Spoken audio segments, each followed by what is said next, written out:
We now know that Vladimir Putin has been secretly colluding with the Iran military to attack Ukraine using drones. Data around real wages in the United States is revealed, and President Biden has some explaining to do. Qatar tells England and Europe, buy oil and gas from Russia or die. Thanks for liking and sharing these videos. I'm just a small news organization, so your support is super appreciated. Let's jump into today's news. A few days ago, I told you how Boston University announced they had completed gain-of-function research on a new coronavirus that is 800% more deadly than COVID. And if this wasn't terrifying enough, the NIH, or National Institute of Health, admitted yesterday in an interview that they found out about the deadly gain-of-functioning research happening right here in the United States by reading about it in the newspaper. So the institute that gives out billions of dollars of grant money to Wuhan, China, and labs all across the world was completely clueless that a US-based university was doing gain-of-function research on deadly viruses. These people need to pull their head out of the sand before another contagion leaks from a lab and wipes out the human population. Senators Roger Marshall and Rand Paul, the two senators that have been the hardest on Dr. Anthony Fauci, said this new information is troubling and unconscionable. A former head at the World Health Organization over the cancer division, Professor Sikora, said, this kind of research can only lead to the type of nasty variants we've seen over the last 2 years. Essentially, this needs to be investigated and shut down. Speaking of medical, within 1 day of the COVID vaccine being approved to be forced on children, Pfizer announced they can no longer hold down the price of their miracle vaccine. So they're raising the price by 400%. It will now cost you $140 if you want it, or are forced to get it, or your child is forced to get it in order to attend public school. But then again, it really has been a miracle. I mean, just look how much money they made. Now, this kind of reminds me of when Ford Motor Company and GM raised their electric car prices by almost exactly the EV tax credit Biden passed. It's almost like these unions colluded together to screw over the American people while making it look like the government was giving them an inflation break. Grocery stores in the United Kingdom will be selling crickets and other insects as protein supplement because of the high cost of meat in order to help poor people this winter. Germany has removed meat from almost all children's school lunches. I guess the World Economic Forum is getting their way in these countries that they've infiltrated with donations and whispering in the ears of government leaders. Remember, bugs will replace meat and you will own nothing and you will love it. So far, they are getting deeply entrenched in governments all around the world. You know, the government that they were most entrenched with, Sri Lanka, they're completely bankrupt, and Canada, keep your eyes open. Now, new data shows Americans' real wages have declined every single month for 18 months in a row, the longest in U.S. history. Basically, each month that goes by, your paycheck buys less and less goods and services because of this out-of-control inflation. Now, Pete Buttigieg said inflation is getting under control, and it's the number one concern for President Biden. And we know this because he told us so. But you know what else he told us? Americans' number one concern is the ability to abort unwanted children. So they're telling us it's Biden's biggest focus, but Biden himself continues to say it's abortion that Americans want. Steve Bannon, the former chief strategist for President Donald Trump, has been sentenced to 4 months in prison for not complying with a January 6th subpoena. The subpoena was looking for information regarding overturning the election and related to different states and their election processes. Bannon argued the information that was requested of him was protected by executive privilege, basically by being in the inner circle of a sitting U.S. president. But now the argument is that this is not enough to save him. Following the ruling, Bannon went outside and spoke to his supporters. He stated, "Remember this illegitimate regime. Their judgment day is on 8 November when the Biden administration ends, and I want to thank you all for coming." Bannon said this is a miscarriage of justice and will appeal the court filings. I'll keep you in the loop on what happens with that. Billionaire Elon Musk has only 1 week remaining before he must purchase Twitter or be sued for not going through with the deal or lose his $1 billion down payment, basically. It is expected that he will finalize the purchase, and he has already released details on how he plans to gut and rebuild Twitter.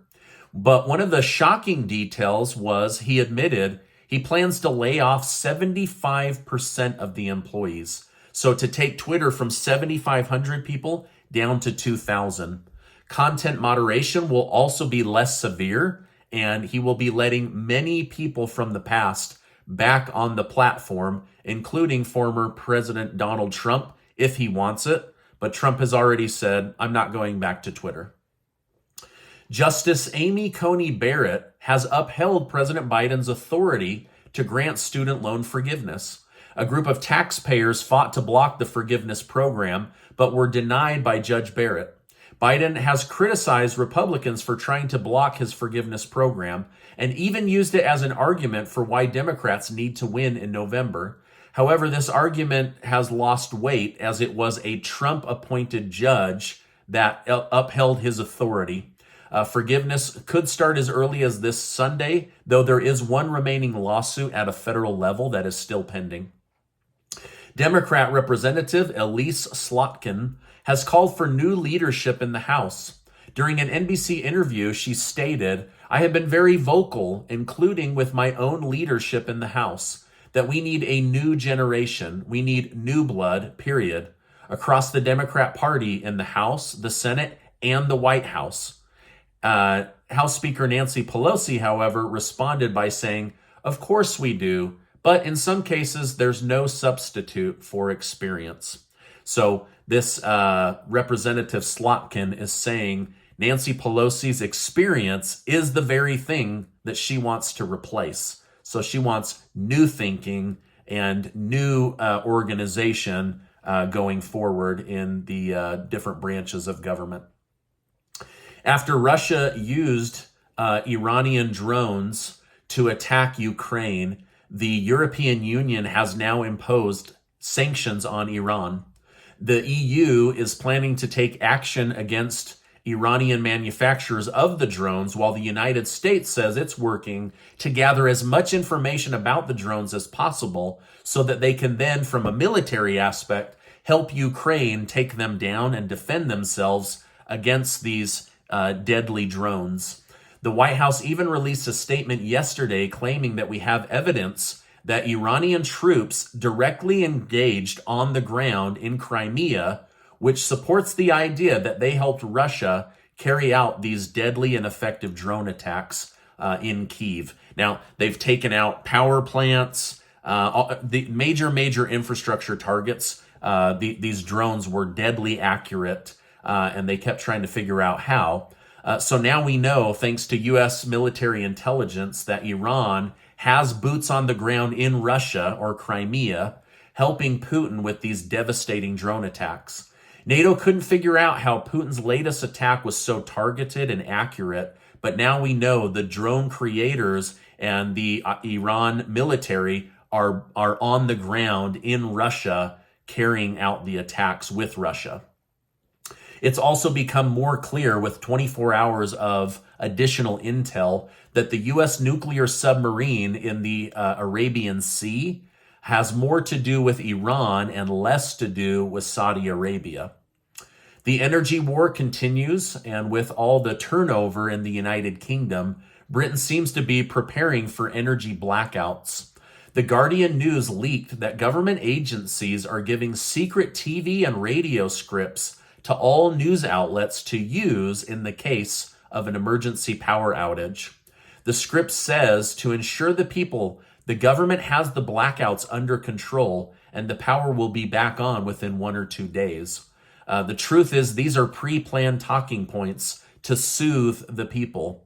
Government leaders are terrified of the people rising up against them as more and more people are angry at their government for the high cost of living and inflation. Now, all over Europe, protests against inflation and rising costs of living are breaking out. There are tons and tons of protests against governments shutting down farmers, access to food, wanting NATO to pull out of the war. Many Europeans are saying we can't financially handle the pressure of sanctioning and fighting Russia anymore. Basically, this war's going on and it's not in their backyard, but financially, it's absolutely draining them. And as you know, energy costs have surged by around 400 to 500% for Europeans. And so my heart really goes out to them.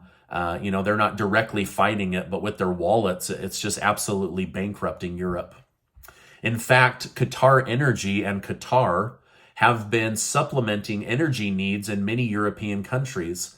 But the head of the state and the head of the company announced Qatar will not be selling additional oil and gas to England or Europe going forward. They said they plan to produce even more energy as it is a hot commodity, but they plan to sell it to Asian countries such as India and China. They essentially told Europe, we won't immediately cut you off, but stop looking to us to save you. Buy oil and gas from Moscow and Russia or die. Now, Qatar is on track to become the largest creator and exporter of liquefied natural gas. The United States could be that, but we're not fracking and drilling at the same level that we could, or some say should be, but Qatar's willing to do that, and they're about to make a fortune off of it, but Europe is not going to be a part of that plan. So Qatar is pushing Europe to buy Putin's energy. There's just no way around it. Now, yesterday, the country of Turkey officially signed a deal with Putin to become an oil and gas super hub for Russian energy. Now, Turkey is a NATO nation, so this has NATO furious, but they are poor and their inflation is so out of control that they are now willing to lean on Putin and Russia to help rebuild their Turkey economy. Now, in an odd comment, and with the world wanting him dead, Putin said he still is willing to and wants to sell oil and gas to Europe, and going through Turkey is the most stable way to do it. Now, this caught a lot of people off guard because Putin is behaving in a way like he wants to attack Europe, but then he's also continuing to look for ways to sell them oil and gas.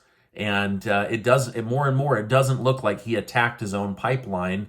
And so anyway, lots of confusion going on there, but this has led some people to believe Putin doesn't really want a war with Europe or NATO and is in fact using Ukraine to create a geographical buffer between NATO-aligned Europe and Russia. Unfortunately, Ukraine is just basically stuck in the middle. So lots going on as usual, but this is what's going on in the news today.